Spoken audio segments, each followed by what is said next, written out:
여러분 안녕하셨습니까? 양영태 TV의 양영태입니다. 오늘은 12월 4일입니다. 금요일입니다. 구독 버튼과 엄지를 눌러주시면 고맙겠습니다. 이 10년간 이낙연 민주당 대표를 보좌했던 인물이 어저께 숨졌습니다. 숨진 채로 발견됐습니다. 법원 경내에서 발견됐습니다. 민주당은 상당한 충격을 지금 받고 있습니다. 수사를 받고 있던 당대표실 부실장입니다. 저녁 먹으러 나간 뒤에 숨진 채 발견된 것입니다.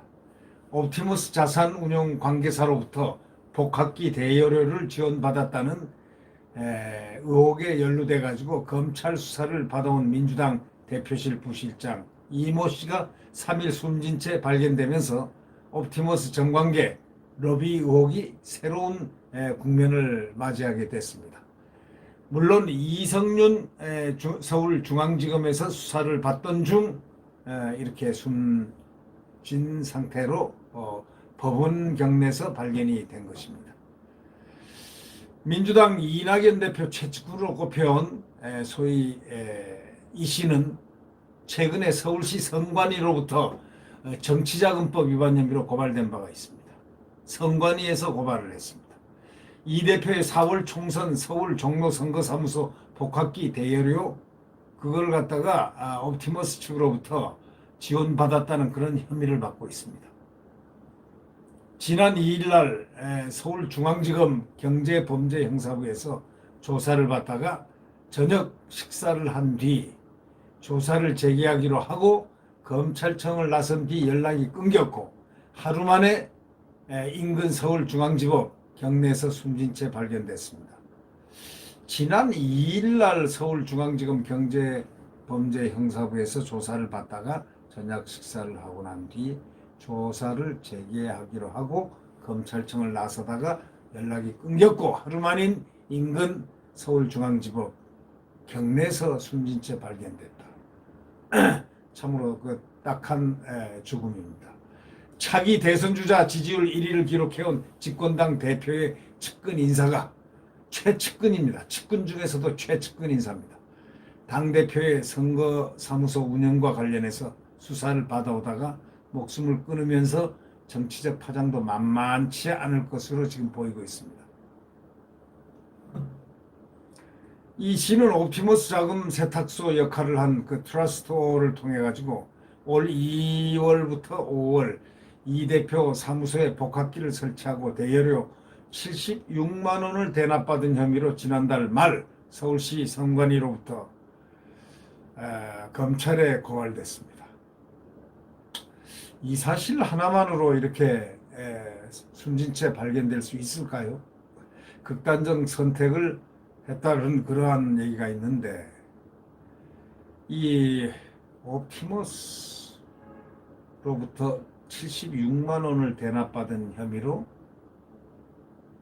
지난달 말 검찰에 고발됐는데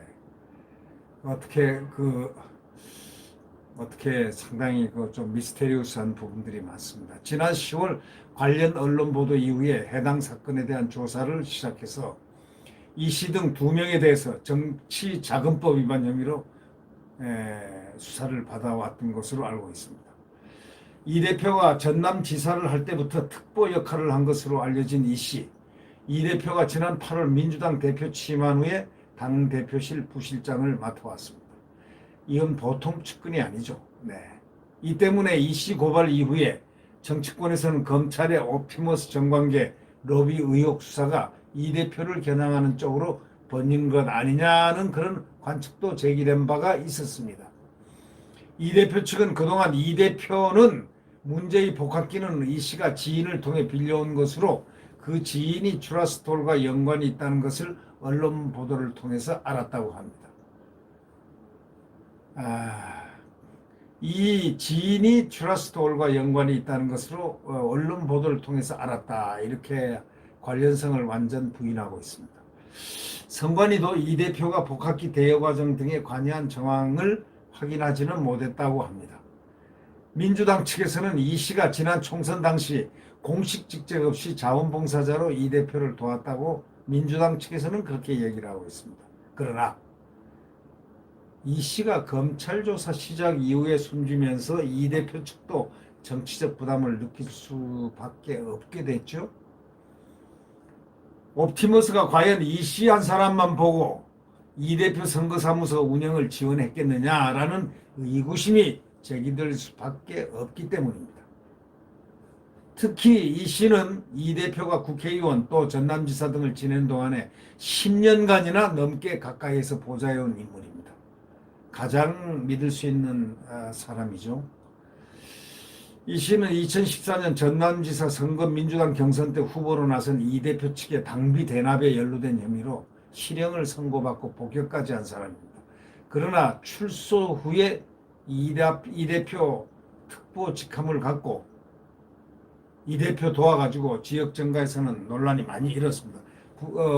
복역까지 하고 와가지고 당비 대납 때문에 선거법 위반으로 실형까지 받은 사람이 어떻게 해서 특보 직함을 당시에 전남지사 특보 직함을 갖게 됐느냐, 또 이런 얘기가 많았죠. 이 대표를 도와가지고 지역 정가에서 논란이 굉장히 많았습니다. 이 민주당 관계자도 과거 정치자금 문제로 한 차례 검찰 수사를 받았던 이 씨, 또다시 사건에 휘말리자 상당히 심적인 부담을 느끼지 않았나, 이렇게들 평가들을 하고 있습니다. 실제로 중앙지검 경제범죄형사부는 이 대표 사무소 복학기 대여료 납부 의혹과는 별개로 옵티머스 로비스트로부터 활동한 김모 씨로부터 김재현 옵티머스 대표의 지시를 전달받고 이 대표의 서울 사무실에 소파 등 천여만 원 상당의 또 가구 집기도 제공했다는 진술을 확보해서 수사를 해왔다는 것입니다.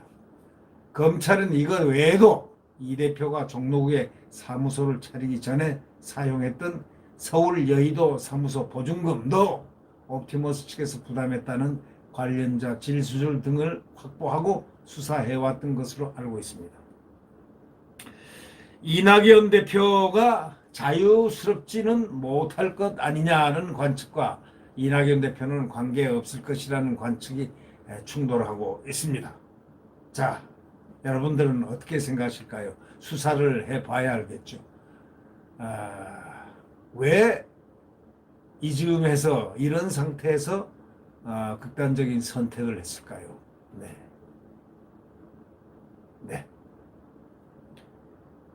구독 버튼과 엄지를 눌러주시면 감사하겠습니다. 다음, 지금 이 나라는 암흑의 나라고 광풍이 부는 나라 맞습니다.